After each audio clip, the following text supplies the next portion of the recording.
Señor, te agradecemos por tu palabra en esta tarde y queremos pedir la guía de tu Espíritu Santo para poder aprender, Señor.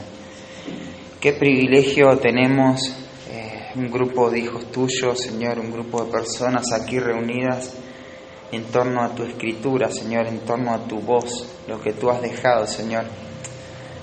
Qué valioso, Señor, que es para nosotros, para nuestro provecho espiritual, tener toda la revelación completa, Señor, aquí en esta recopilación que llamamos Biblia, Padre.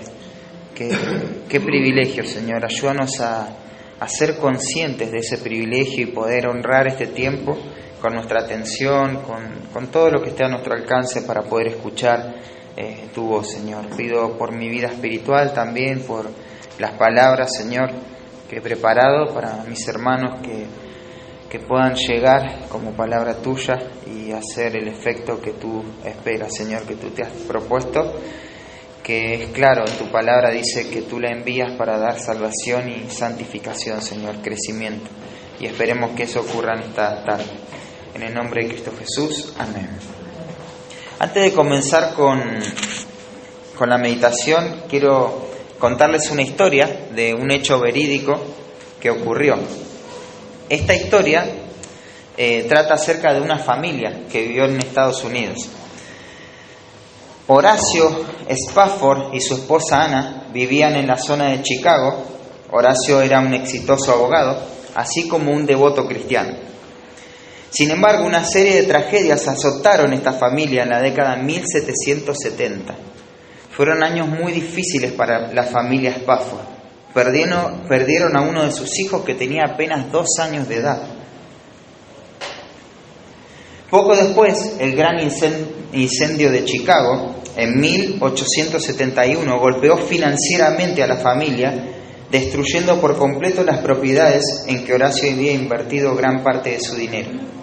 En una noche, todo quedó destruido. La familia necesitaba un respiro y planearon un viaje a Inglaterra en 1873. Entonces tomaron un descanso allá y se propusieron también, ya que estaban en Inglaterra, ayudar a este famoso predicador Moody en el avance del Evangelio.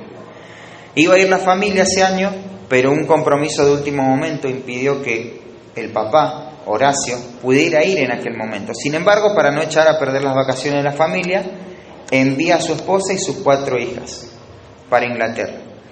Y él iba a salir unos días más tarde. El 15 de noviembre de 1873, el barco salió de Nueva York con destino a Inglaterra. Y 7 días más tarde, mientras navegaba en las aguas del Océano Atlántico, el barco colisionó cerca de las 2 de la madrugada, hundiéndose en apenas 12 minutos y acabando con la vida de 226 pasajeros, entre ellos las 4 hijas de este matrimonio. Unos días más tarde, Horacio recibió la devastadora noticia por medio de un telegrama breve de su esposa que decía: salvada sola, ¿qué debo hacer? Inmediatamente, Horacio reservó el próximo barco que salía hacia Inglaterra para unirse a su esposa. Mientras navegaban, el capitán llamó a Horacio a la cabina para decirle que en ese preciso lugar por donde estaban pasando se había hundido el barco donde iban sus hijas. Y allá, mientras navegaban, Horacio Spafford escribió las preciosas palabras de este himno: si paz cual un río es aquí mi porción, si es como las olas del mar, cualquiera mi suerte es ya mi canción, está bien, con mi alma está bien. Horacio Spafford se pudo ajustar a la gran bondad del Señor, porque él conocía a su Dios. Y eso es lo que pensaba el salmista cuando escribe el Salmo 16, y el versículo 2 dice las siguientes palabras: oh alma mía, dijiste a Jehová, tú eres mi Señor, no hay para mí bien fuera de ti. Dios es la fuente de la bondad, Dios es la fuente del bien. Sumergirnos en la bondad de Dios va a traer aparejada a nuestra fe una robustez inigualable para que en circunstancias donde la vida nos golpee podamos responder con una actitud correcta, Y esto es la bondad de Dios. Y este pasaje que nosotros vamos a estudiar en esta tarde nos van a aportar esas convicciones para que esas convicciones se acrecenten en nuestra vida. Pero comenzamos, como siempre, con un poquito de contexto. ¿Cuántas cosas habrán tomado valor en la mente de Santiago después de su conversión, no?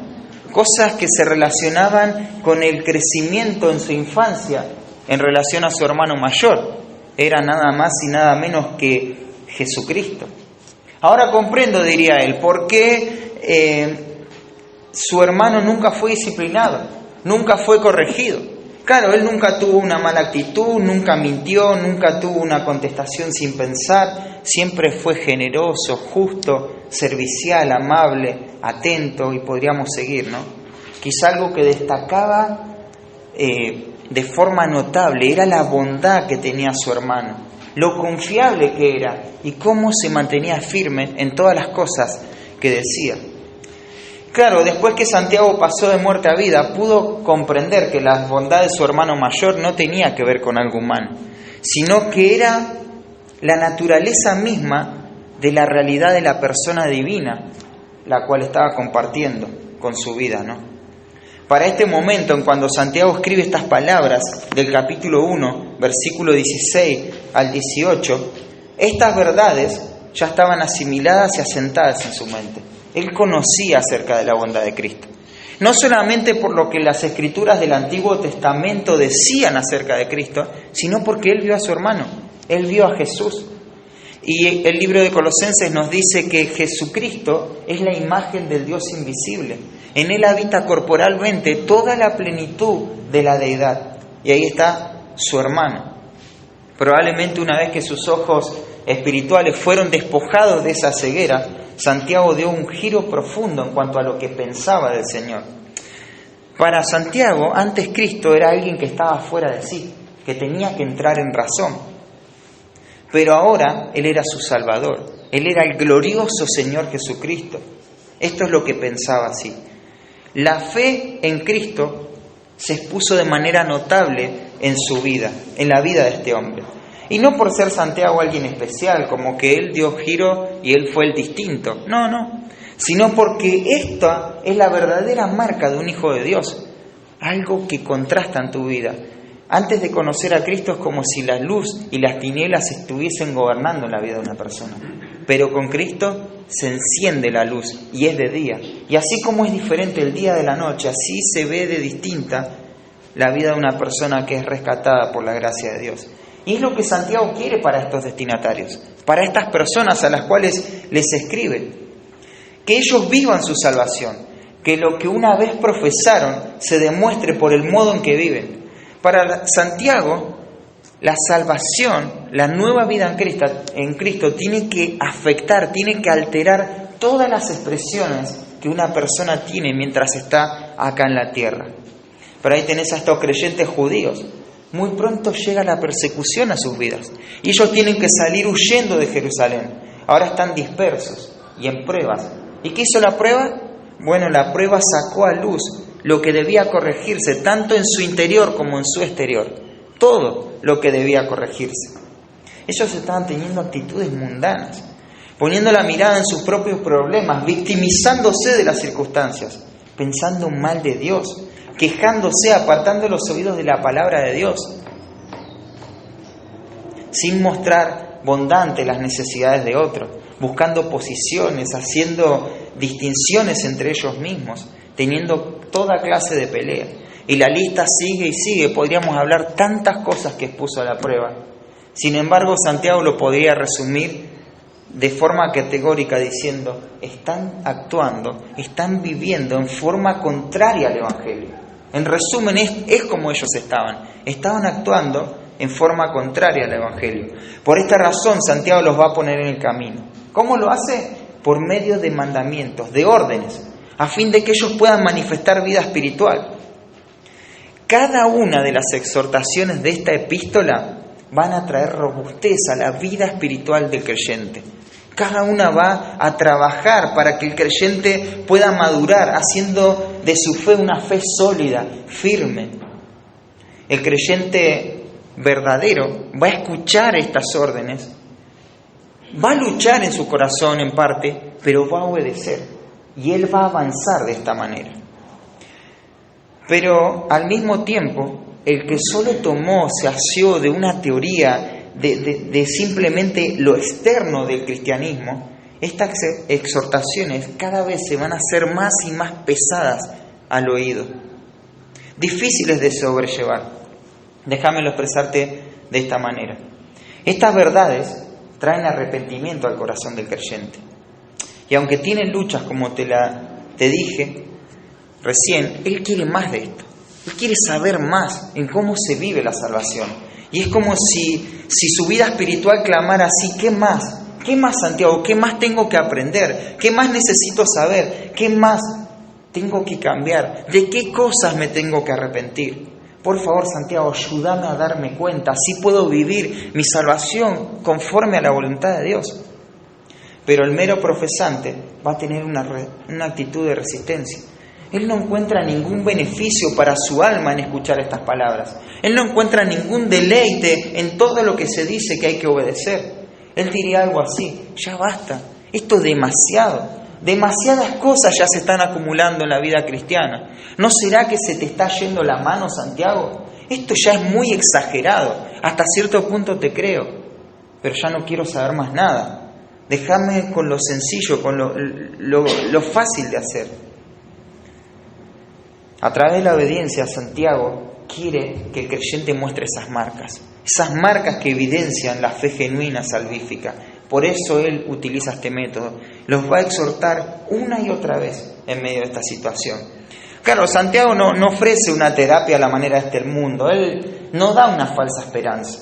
Él no habla de ilusiones, de algo momentáneo, pasajero, superficial. Él no apela a un espíritu positivista, apelando a lo mejor de ellos. No se centra en el hombre para alentar a estos hermanos. No. Lo que Santiago quiere hacer y va a hacer es apelar a un regalo, y es el regalo de la salvación. Ustedes recibieron este regalo, ustedes son salvos, y este tiene que ser el motor que va a impulsar toda su vida espiritual. Y eso es lo que Santiago va a hacer. El versículo 2 hasta el versículo 8 ya vimos que Santiago los anima a considerar las pruebas como gozo por lo que ellas producen. Y ya que van a necesitar sabiduría, que la busquen en Dios. Luego, desde el versículo 9 al 12, les asegura que hay un final dichoso para aquellos que aman a Dios. Y los siguientes dos párrafos, uno estudiamos anteriormente y otro vamos a ver hoy, tienen que ver con cómo el creyente ve a Dios. Por un lado, Santiago les va a prohibir señalar a Dios como el autor o la fuente del pecado y la fuente de sus tentaciones, y va a poner las cosas en su lugar. Pero por otro lado, y este es el pasaje que nos toca hoy, el creyente debe ver a Dios como la fuente de toda cosa buena, como la fuente de toda cosa buena. Y con eso en mente vamos a leer el pasaje. Dice Santiago capítulo 1, versículo 16: Amados hermanos míos, no erréis. Toda buena dádiva y todo don perfecto desciende de lo alto, del Padre de las luces, en el cual no hay mudanza ni sombra de variación. Él, de su voluntad, nos hizo nacer por la palabra de verdad, para que seamos primicias de sus criaturas. Déjame comenzar explicándote a partir de la palabra hermanos. Esta palabra tiene que ver con que ellos son creyentes. El texto está enfocado y dirigido hacia la iglesia. Son hermanos. El caso de este sustantivo hermanos es para llamar la atención, es para captar la atención de los destinatarios. Está marcando un quiebre con este llamar la atención. Es como que marca un quiebre entre lo que dijo anteriormente y lo que va a decir ahora. Santiago va a convocar las mentes del creyente, pero ¿cómo lo hace? Dirigiéndose a ellos con amor. Amados les va a decir, amados. Esa palabra amados sí tiene que ver con que Dios los ama, pero específicamente Santiago los ama.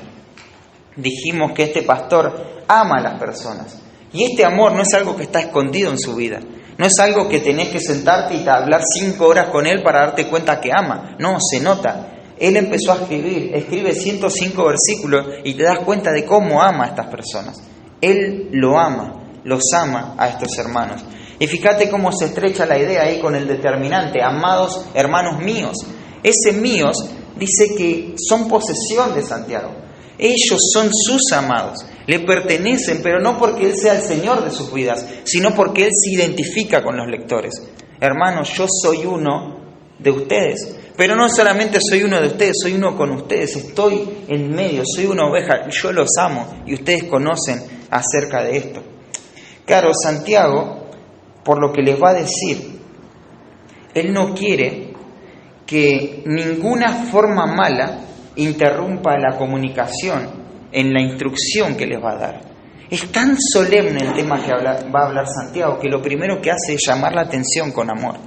No llama la atención con hostilidad o con un ademán bruto, brusco, para que se despierten. No, lo llama con amor, llama su atención con amor. Esta es una combinación de un corazón pastoral, donde se va a ver el acompañamiento regulado por estas dos cosas, ¿no? La verdad y el amor, la practicidad y la amabilidad, la corrección, pero también ese acompañamiento.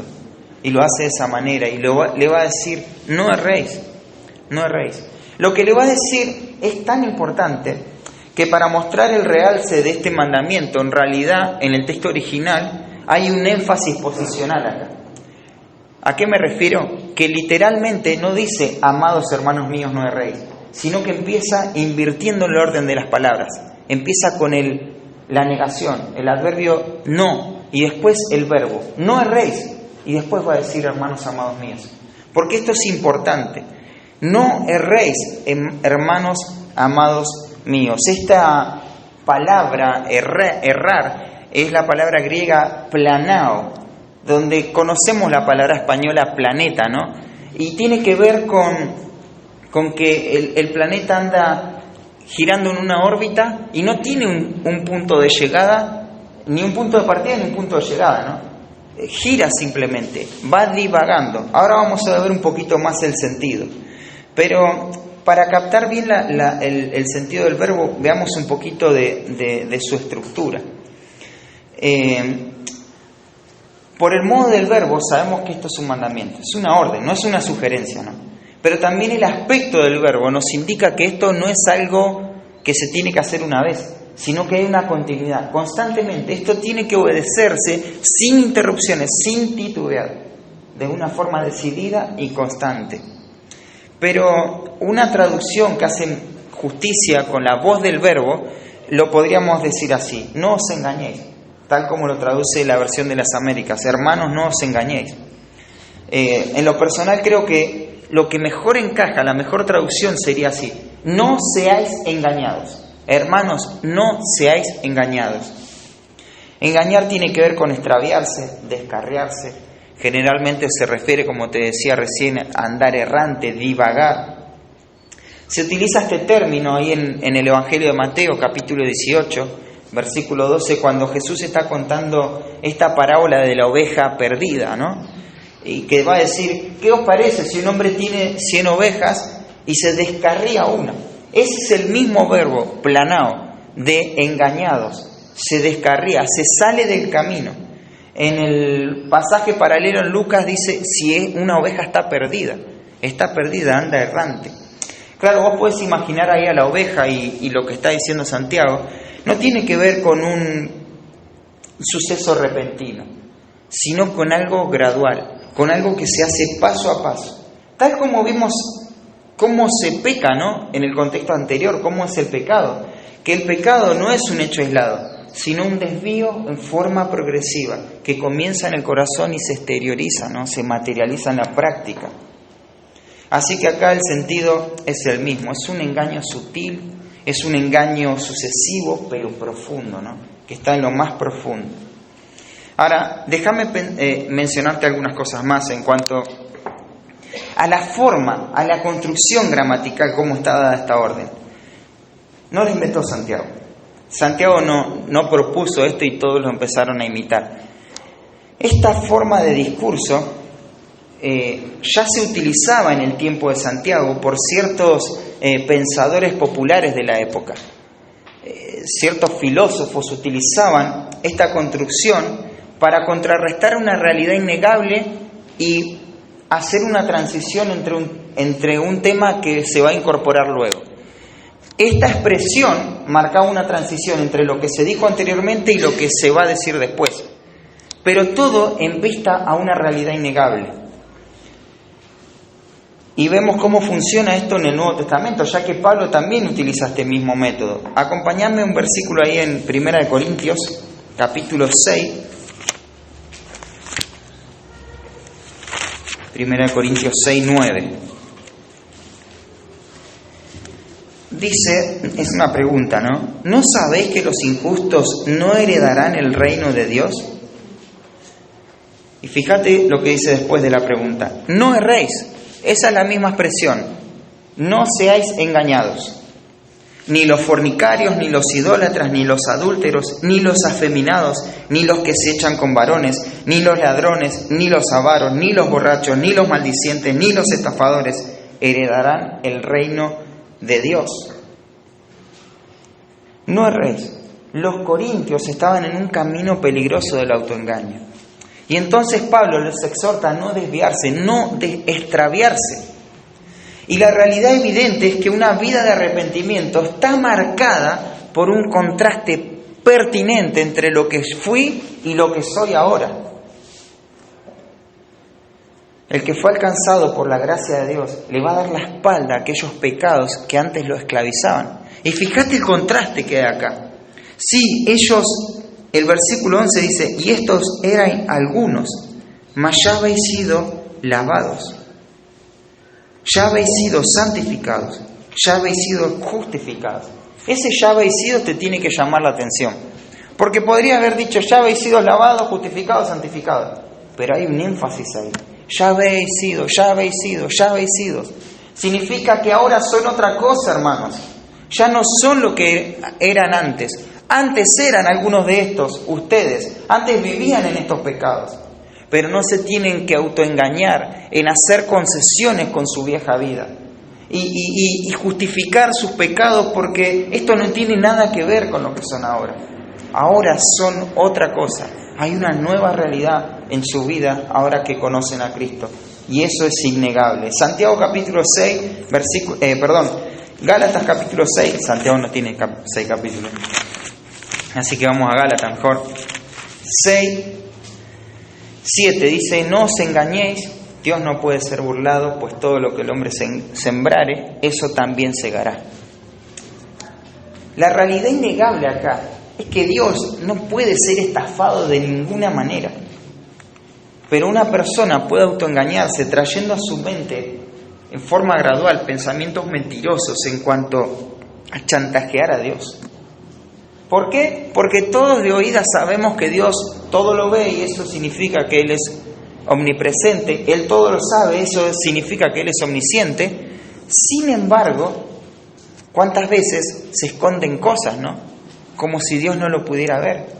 Pero hay una realidad innegable. Dios no puede ser estafado. Dios no puede ser burlado. Y esa es la realidad. Y ellos no debían caer en este engaño. Hasta ahora son cosas obvias, ¿no? Pero ahí en 1 Corintios, volvemos a Corintios, capítulo 15, versículo 33. Dice, no erréis, las malas conversaciones corrompen las buenas costumbres. ¿Cuál es la realidad innegable acá? Que estar expuesto ante doctrinas erradas, doctrinas equivocadas, eso va a llevar a tener prácticas erradas. La herejía doctrinal conduce a la herejía en la conducta, en la práctica. Y nadie puede escapar de esa realidad. Ellos no podían autoengañarse de que podían hablar de filosofía y de un montón de cosas que promovían al propio hombre y salir ilesos de eso. Salir ilesos de esas conversaciones. Es innegable, va a decir Pablo, que si estás expuesto al error, vas a caminar en forma equivocada. Eso es innegable. Según todos estos pasajes, el sentido final es que frente a una realidad innegable, objetiva, axiomática, como vos quieras, segura, no debemos autoengañarnos y pensar lo contrario. No lo debemos hacer. Ahora, la realidad innegable en el pasaje que nosotros leímos es la bondad del Señor, es la bondad de Dios. Entonces, por el contexto que antecede y que viene después, este versículo, en este versículo se nos exhorta a no mirar la bondad de Dios en forma distorsionada, en forma deformada, ¿no? El primer argumento que nos da Santiago es una negación. Dios no es el origen del pecado, y eso ya lo vimos del versículo 13 al 15. Pero el segundo argumento es todo este párrafo y es una afirmación. Dios es la fuente de todo lo bueno, porque Él es bueno. Entonces, ¿cuál es la afirmación? Dios es bueno. Ahora, antes de entrar de lleno con el pasaje, ya vimos un versículo, pero necesito que todos estemos en la misma línea en lo que implica la bondad de Dios y lo que implica que Dios es bueno. Por eso vamos a definir en forma general lo que es la bondad. Hablamos de algo bueno cuando responde en todas sus partes al ideal. Esta bondad puede definirse como aquella perfección de Dios que lo mantiene solicitado a tratar generosamente y tiernamente con todas sus criaturas. Cuando la bondad de Dios se manifiesta a sus criaturas, las criaturas van a recibir el mayor carácter de amor de parte del Señor. Eso es la bondad de Dios. La teología sistemática de Erickson lo va a definir así. La bondad de Dios se puede descubrir en todas las relaciones con sus criaturas. Se demuestra más eficazmente en sus atributos morales, de pureza, de integridad y todo el complejo de características que se identifican con su amor. En términos generales, si vos agarras un libro conservador de teología sistemática, en términos generales, la bondad abarca muchísimos de los atributos morales de Dios, como es su amor, su misericordia, su compasión, su justicia, su santidad. Todo eso se encierra en la bondad de Dios. Y te menciono esto porque en la mente judía también estaba eso. Cuando querías hablar en forma general de todo lo que Dios es moralmente, se hablaba de su bondad, de su gran bondad. Ahora, con todo esto bien claro, es fácil trazar el puente entre el párrafo anterior y lo que va a decir. Entonces el versículo 16 va a conectar en forma estrecha el pensamiento con el que finalizó el párrafo anterior. Los destinatarios, ¿qué estaban haciendo? Estaban diciendo que Dios era culpable del pecado en sus vidas, ¿recuerdan? Lo habían puesto a Dios como la fuente de la tentación. Santiago va a prohibir esta acusación, debido a que esto es contrario a la naturaleza y el obrar de Dios. Y va a colocar las cosas donde van, ¿no? ¿Cuál es la fuente de la tentación? Bueno, los deseos inextinguibles del corazón humano. Esa es la fuente de la tentación. Ese es el verdadero origen del mal. Ahora, el creyente no debe desviarse, extraviarse en cuanto a sus criterios en relación a la persona y el carácter de Dios. Lejos de todo mal, Él es bueno. Él es bueno. Y el Hijo de Dios, que está en pruebas, acá en este punto, debe robustecer sus convicciones sobre la bondad de Dios. Porque de lo contrario, ¿qué va a pasar con el Hijo de Dios si no puede ver a un Dios bondadoso? Se va a ver víctima de las circunstancias, y déjamelo decirte de esta manera. Ahora él va a ver su propia vida de forma equivocada, pero lo peor es que va a ver a Dios de forma distorsionada. Y no es fácil virar en el camino cuando no acomodamos nuestros pensamientos a la verdad de Dios. Esto conduce al desaliento, a la falta de gozo, la falta de contentamiento. Podemos vernos como las víctimas de las circunstancias y decir cosas como: ¿por qué esto todo tiene que ser tan difícil? Todo cuesta arriba siempre. A Dios no se le puede ocurrir algo mejor para que yo pueda avanzar en lugar de estar desgastándome en medio de esta aflicción, de estas situaciones duras, día tras día. ¿Por qué no puedo tener un respiro, un alivio Llegan a nuestra vida imprevistos, tensión, desgaste, situaciones que atender, problemas, demanda. Y es como que no lo decimos, pero dentro de nosotros decimos, basta, Dios, por favor, haz algo, ya no puedo más. Sos todopoderoso, sos soberano para cambiar esta realidad. Haz algo, Señor. Esta situación ya no la aguanto. ¿Por qué todo tiene que costar el doble para mí? Y nuestro corazón, en forma tenue, sutil, sugiere lo siguiente, como si fuese un susurro: Dios, no sos bueno, Dios, no sos bueno. Porque eso es lo que expresamos, ¿no? Pero no solo en las pruebas, ahora tengo que lidiar con los deseos pecaminosos. Parece que estos deseos se llevan todo a su paso, ¿no? Son la fuente de la corrupción que hay en el mundo y están dentro mío. ¿Qué pasa conmigo? ¿Por qué deseo estas cosas? ¿No que uno cuando tiene una nueva vida en Cristo ya se muere todo esto? ¿Por qué deseo el mal? ¿Y por qué me veo a mí mismo y me veo solo en esta lucha? ¿Por qué no veo que mis hermanos les pasa lo mismo, que atraviesan las mismas dificultades? Ellos se ven tan seguros, tan poco vulnerables ante el pecado, comparten siempre cosas buenas, lindas, tienen siempre la mejor disposición, la palabra del Señor, pero yo me hundo más y más en el pecado. Al final soy un hijo tuyo para pasar por el dolor, soy un hijo tuyo y tengo que seguir lidiando con la derrota, con la culpa del pecado. Entonces, Dios, no sos bueno, porque no vivo igual que cualquiera. Dios, no sos bueno. Quizás no lo decimos en forma llana y abierta estas declaraciones, pero te hago una pregunta. ¿Pensamos todo lo contrario en medio de esta situación? ¿Pensamos lo contrario? No decimos quizá, Dios, sos malo, pero ¿pensás lo contrario? ¿Pensás qué bueno que es el Señor? Eso es pensar lo contrario. Qué grande la bondad de Dios, como este hombre que perdió todas sus cosas, toda su familia, llegó a ese lugar y dijo, está bien, está bien. ¿Por qué él pudo decir eso? Porque tenía un concepto robusto de la bondad del Señor. Y de esa manera hay muchos en la Escritura que pudieron decir, Dios es bueno, Dios es bueno.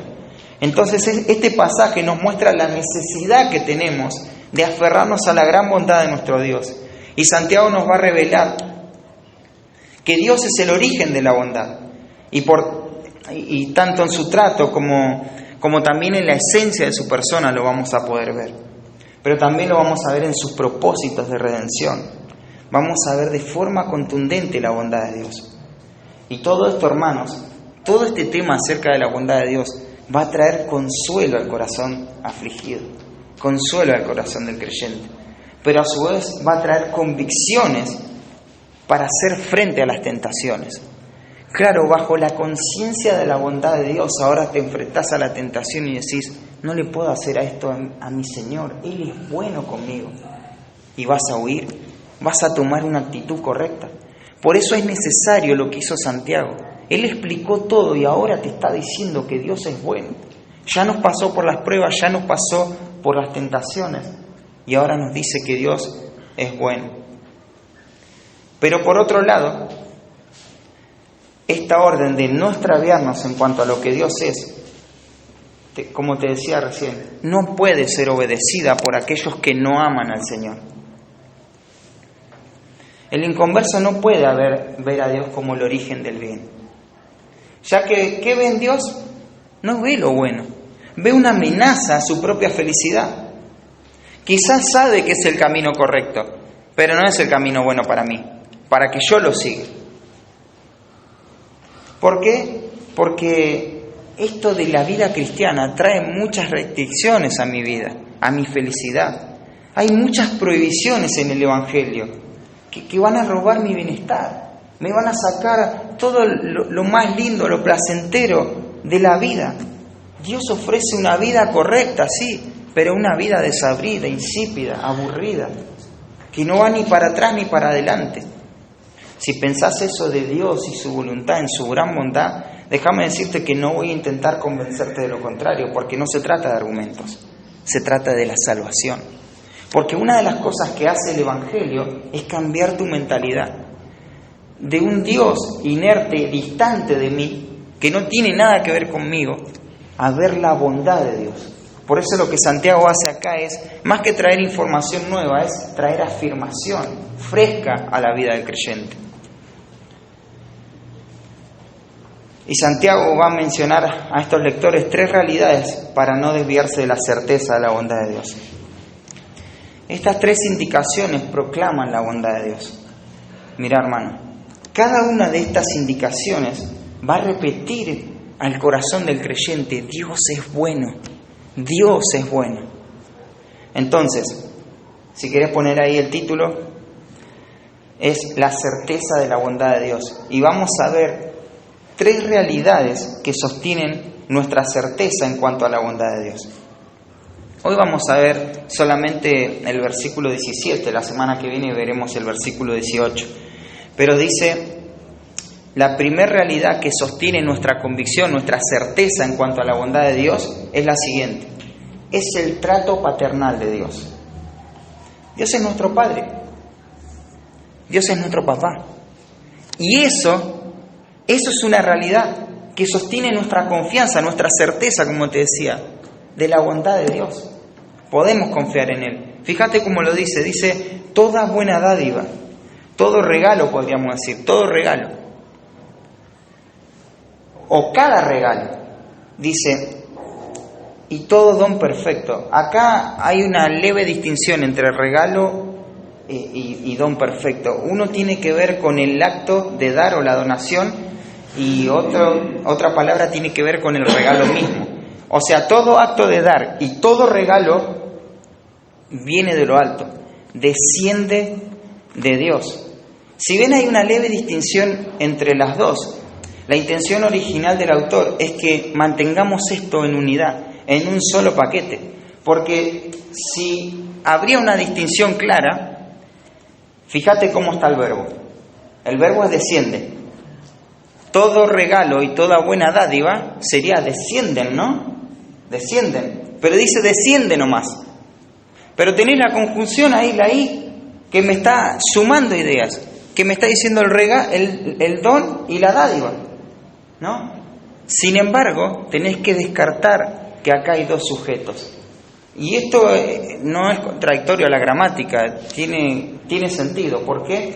Porque cuando vos ves 2 aparentes núcleos en el sujeto y un verbo en singular, lo que tenés que esperar es unidad en la acción del sujeto, unidad en lo que es el sujeto. Y acá tenés unidad, es un solo paquete, dice Santiago.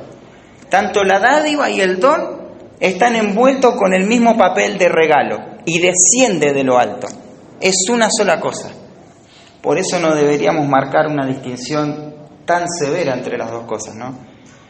Y ahí nos va a decir, ¿no?, que el origen de todo bien es descendido de lo alto. Cuando se habla de lo alto se refiere a Dios, al Padre que está en el cielo, ¿no? Dice Mateo capítulo 6, el Padre que está en el cielo. Lo que está arriba alude al Señor, al Padre. Pero después se especifica quién es aquel que hace descender de lo alto. Y va a decir del Padre, del Padre. Cuando Santiago quiere resaltar la bondad del Señor, la imagen que nos da, el cuadro que nos pinta, es la de un papá, la de un papá. Y dice, todo lo que tenemos, todo el bien que tenemos, es descendido de aquel que es nuestro Padre. Él nos lo ha conferido, Él nos lo ha dado. En la mente judía, entre otras cosas, un padre era visto como el sustentador, como aquel que trae buenas cosas. Y eso lo vemos también en nuestra cultura, ¿no? El padre es visto como alguien que provee buenas cosas a la familia, que quiere darle lo mejor. Bueno, los judíos también vivían bajo este criterio. De hecho, lo podemos ver ahí en Mateo capítulo 7. Fíjate, Mateo 7:7 dice: pedid y se os dará, buscad y hallaréis, llamad y se os abrirá, porque todo aquel que pide recibe, y el que busca halla, y el que llama se le abrirá. ¿Qué hombre hay entre vosotros que si su hijo le pide pan, le dará una piedra? O si le pide un pescado, le dará una serpiente. Y versículo 11 dice, la conclusión, ¿no? Pues si vosotros, siendo malos, sabéis dar buenas dádivas a vuestros hijos, ¿cuánto más vuestro Padre que está en los cielos dará buenas cosas a los que le pidan. Claro, Él es nuestro Padre. Podemos estar confiados de su gran bondad porque no es cualquier relación la que gozamos, la que disfrutamos con Él. Ya vemos que cualquier padre en un estado de pecaminosidad intenta dar lo mejor a sus hijos. ¿Cuánto más nuestro Padre que es bueno? Nuestro Padre que es perfecto. La realidad entonces que sustenta la certeza de la bondad de Dios es que Él es nuestro papá. Nuestro papá. ¿Y cuánto hay de eso en el Nuevo Testamento, no? Simplemente déjame ir a una referencia cruzada y en 1 Juan capítulo 3, versículo 1 dice: mirad cuál amor nos ha dado el Padre para que seamos llamados hijos de Dios. Y el versículo 2 dice: amados, ahora somos hijos de Dios. Fíjate, el Padre, hijos de Dios. La verdad es que nosotros en realidad nos acostumbramos muchísimo a este concepto. Pero Juan lo ve como algo asombroso. Por eso él llama al asombro acá. Miren, no dejen de mirar. Miren cuál amor nos tuvo Dios para que seamos llamados hijos de Dios. Y dice el Padre, somos sus hijos, ¿no? Para que esto tome mayor dimensión en nuestra mente, quiero que pienses en un personaje de la historia del Antiguo Testamento, que es Abraham. ¿Cómo era conocido Abraham? ¿Te acordás? Él era el amigo de Dios. El padre de la fe, sí, también, pero también era conocido como el amigo de Dios. El amigo de Dios. Qué tremendo eso, ¿no? Ser amigo de Dios, que Dios te considere de esa manera. Y pensá, un día ahí llega Dios a visitar a su amigo Abraham, va acompañado de dos ángeles, y fíjate qué relación tan estrecha, ¿no? Porque se sientan y comieron juntos con su amigo, conversaron. ¿De qué conversaron? De los propósitos de Dios, de las promesas de Dios. Y terminan de hablar y se va a ir Dios, y Dios ahí yéndose se hace esta pregunta: ¿le voy a encubrir esto a Abraham? ¿Cómo le voy a guardar un secreto a él? Él es mi amigo. Él es la persona que va a llevar adelante este propósito. Él es un hombre que con fidelidad va a transmitir a las próximas generaciones el temor a mí. Él es mi amigo. Entonces Dios le cuenta ahí lo que va a hacer. Y entonces de repente Abraham habla ahí con Dios en un pedido y va a interceder por la ciudad de Sodoma. Y Dios lo escucha, le responde al pedido de Abraham. Y mirá el cuadro. Es tremendo el cuadro. El Dios eterno, el Dios infinito, el soberano, el que trasciende todo, está hablando con esta familiaridad con su amigo. Ahora, cuando pensás lo que dice Juan y lo que dice Santiago, esto va más allá de una amistad. Porque una cosa es ser amigo de Dios, pero otra cosa es que Él sea tu Padre. Porque sabes que un amigo aún necesita pedir una audiencia para poder conversar con el Rey. Pero el Hijo de Dios va en cualquier momento a Él, en confianza y en certeza de que va a ser atendido, escuchado. Y Él le muestra esa bondad. Ser hijo de Dios trae todos los beneficios que Dios nos puede dar, ¿no? ¿Te das cuenta que el trato de Dios para con nosotros es un trato paternal? Y se puede ver la bondad de Dios. ¿Quiénes somos nosotros, hermanos, para disfrutar de una relación tan estrecha con el Creador de los cielos y la tierra? Y por eso es que su bondad descansa en primer lugar en esta relación, en su trato paternal. Ahora, ¿de qué manera esta realidad consuela y da confianza en tu relación con Dios? Quizá tenés una imagen deformada de lo que es un padre, y de alguna manera esto no te permite ver su bondad. Pero déjame decirte que la bondad de Dios no está limitada. Su trato paternal no está limitado por ninguna experiencia que hayas tenido. Él es el Padre eterno, Él es el Padre bueno, y es el origen de toda cosa buena que ha llegado a nuestra vida. Y así lo entendió el salmista, ¿no? En Salmo 16, versículo 2, como te leí hace un rato: no hay para mí bien fuera de ti, no hay nada bueno. Todo lo que hay fuera de Dios es dolor, es miseria, pero todo bien desciende de lo alto, viene de parte de Dios. Así que quería cubrir 2 puntos, pero la hora ya se fue y vamos a dejar ahí. El miércoles que viene vamos a ver el resto. Así que vamos a orar. Señor, gracias porque podemos ver cómo acercarnos a tu bondad, Señor. Acercarnos y contemplar lo bueno que eres, Señor. Sobre la realidad de que tú eres nuestro papá, Señor. Nuestro Padre, Señor. Somos tus hijos, Señor, y no por adopción, como aprendíamos hace poco, sino porque tú nos engendraste, Padre, y nos amas. Tú lo has querido así, tú lo has hecho así para tu gloria, Señor. Y podemos disfrutar de los beneficios de tu bondad. Que nuestra imagen de tu bondad pueda en estos días, Señor, aumentar, pueda hacerse más sólida, Señor, para que todas las situaciones que nos rodeen podamos decir como el salmista: las cuerdas me cayeron en lugares deleitosos y es hermosa la heredad que me ha tocado. Que ya no nos quejemos más, Señor, que podamos vivir a la luz de tu gran bondad, Padre Santo. Y esto lo queremos hacer para la gloria de tu nombre. En el nombre del Señor Jesús, amén.